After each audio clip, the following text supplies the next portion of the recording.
علفدروی و چارواداری شغل اساسی رجبعلی عطااللهیف است. این ساکن دهه پیسکان یغناب بغیر از مکتب دهه دیگر در یگان جای نخوانده است.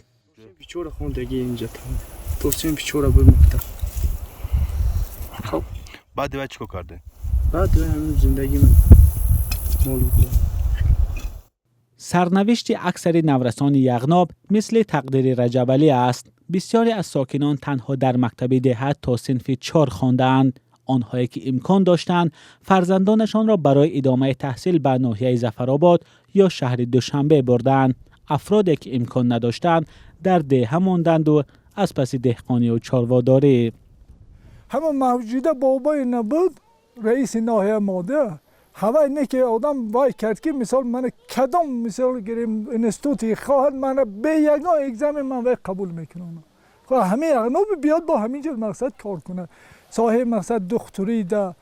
بعد مثلا من تراکتوریست خواند من رهاد مثال نیست ما اون تراکتوریست حاضرم میرم از انزا و یک جای قرار میکنیم همراه ما اچ اس که تازه کرده میبیاد. همینا دیگه من مثال گیریم 100% مقصد من انستیتوت داخل میکنم. خلاص دیگه با همین تا صنف 4 ما خوانده بودیم. کجا میری انستیتوت بعد از صنف 4 داخل میشوی. مقامات برای جلب نورسان از یغناب به تحصیل سال گذشته این مکتب اینترنت را ساختند. محصلین ماه سپتامبر از یغناب می آیند و شب و روز اینجا می مانند.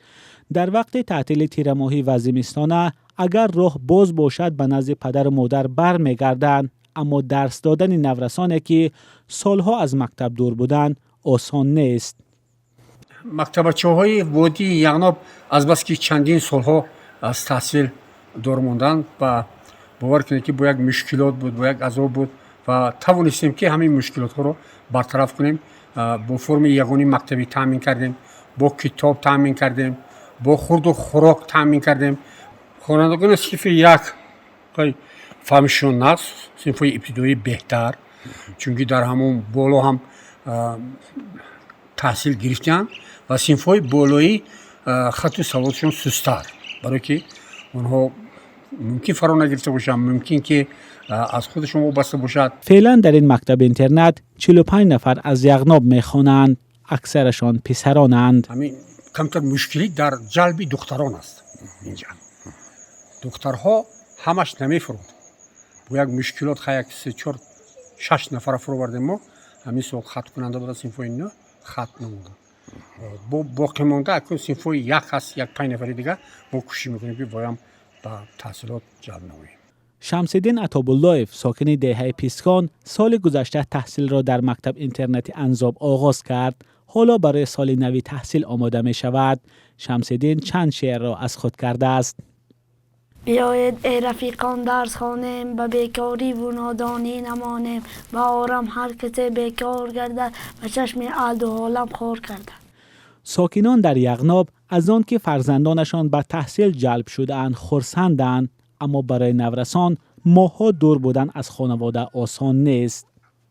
باور کنین میری همونجا زخ شدگی، نه کتاب خوانده، نه روز دراز گریه کرده شده. صنف 1 ده من همینجا مثال میبریش 60 کیلومتر را برده مونده. مجبور 1 هفته باز 10 روز باز برف میشه، سنگ میشه. باور کن بی من میگیره که من را با هوا خبر گیرم.